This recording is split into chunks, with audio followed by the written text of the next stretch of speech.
আসসালামু আলাইকুম। ভালোবাসার মানুষগুলো আপনারা সবাই কেমন আছেন? শান্তিস ব্লগ থেকে চলে আসলাম আবার নতুন একটা ভিডিও নিয়ে। সেটা হলো আমি বিগত কতদিন খুব বিয়ে খেয়েছিলাম যার জন্য কন্টিনিউ ভিডিওটা দিতে পারিনি। তো আজকে একটু ফুল কিনতে যাবো যেটা কিনা ফুলের জন্য নিয়ে যেতে হবে। সেই ভিডিওগুলো আপনার সাথে এখন শেয়ার করব। তো আপনার ভাই মাছ-টাছ নিয়ে আসছে। এখন ভাবলাম খালা যেহেতু সকাল, সকাল চলে আসছে সে মাছ কাটতে আমি কিছু রান্না-বান্না শেষ করে আমি আবার একটু উত্তরা চলে যাবো ফুল কিনতে। কারণ প্রচুর পরিমাণ ফুলের অনেক দাম এখনকার সিজনে আর উত্তরাতে প্রচুর দাম। এদিকেও পাওয়া যায় ফুল কিন্তু এদিকের ফুল দিয়ে আমাকে যে রকমের গহনা তারা বানিয়ে দিতে পারবো না। তার জন্য এখন তাদের কাছে যেতে হবে। তো গিয়ে দেখি এখন গোলাপের দাম আমি ১ম এ ফুলের দোকানে ঢুকছি। তো ঢুকার পরে আপনারা দেখতে পাবেন সেই ফুলের দোকানে এত পরিমাণ দাম দেখাচ্ছে দেখেন ফুলগুলো কত সুন্দর বাহারি রঙের ফুল। তো ওই ছেলেটাকে জিজ্ঞেস করলাম সে বলে আমাকে ৩ টা গোলাপ দিয়ে এরকম করে বানিয়ে দিবে মাত্র মানে ৳৯০০ নিবে। আমি কি এটা একটা কোনো কথা বলেন? একদিন নিয়ে গেছে সে তো ৳৫০০ দিয়ে আর আমার কাছে ৳৯০০ চাচ্ছে।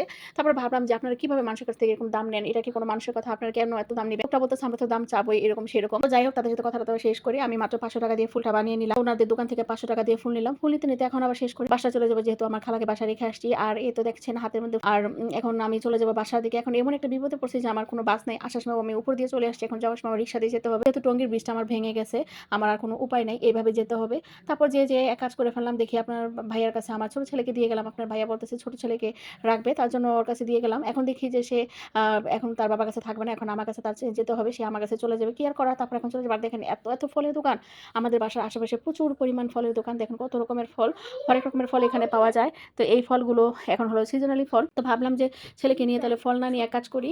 আমি সামনে একটু সিঙ্গারা পাই। আর কিছু সিঙ্গারা দুপুর টাইমে একটু খেয়ে নিবো। সকাল যেহেতু হয়ে গেছে। তাই একটু সিঙ্গারা নিয়ে নিবো। আর সামনে আমাদের সিঙ্গারা দোকানটা আছে। মানে ওই দোকান থেকে খাওয়াটা খেলে খুব ভাল লাগে। ওনাদের খাবারগুলো খুব মজা লাগে। তো এখানে আমিত্তিও বিক্রি করা হয়। তো আমি সিঙ্গারা নিতে আসছি শুধু সিঙ্গারাই নিবো। সিঙ্গারা ছোট ছেলেকে জিজ্ঞেস করছি তুমি সমোসা খাবা? সে বলল সমোসা খাবে। তারপর ঢ্যাং করে খাবারগুলো নিয়ে চলে আসলাম। হ্যাঁ, আরেকটা ভিডিও করেছিলাম। সেটা ছিল আমার যে টেলারকে দিয়ে আসছি ৩ টা। তারপর আমি ঘরে আসলাম দেখি খালা সবকিছু গোছগাছ করে রাখছে। আর মাছগুলো সমস্ত মাছ উঠায় ফেলছে। আসলে আমার ক্যামেরা ধরার মতো কেউ ছিল না। যার জন্য আমার এরকম ভিডিও শর্টকাট করতে হয়। তারপরে টাটকিনি মাছগুলো রান্না করে ফেললাম। আজকে এই পর্যন্তই। সবাই ভালো থাকবেন। আমার ভিডিওগুলো কেমন হয় তাও জানাবেন। আমি অবশ্যই বিয়ের সাজগুলো দেখাবো। আমি কোথায় সেজেছি, কিভাবে যাবো, কি করব না করব সব আপনাদের সাথে শেয়ার করব। আজকের মতো এখানে আল্লাহ হাফেজ। আসসালামু আলাইকুম।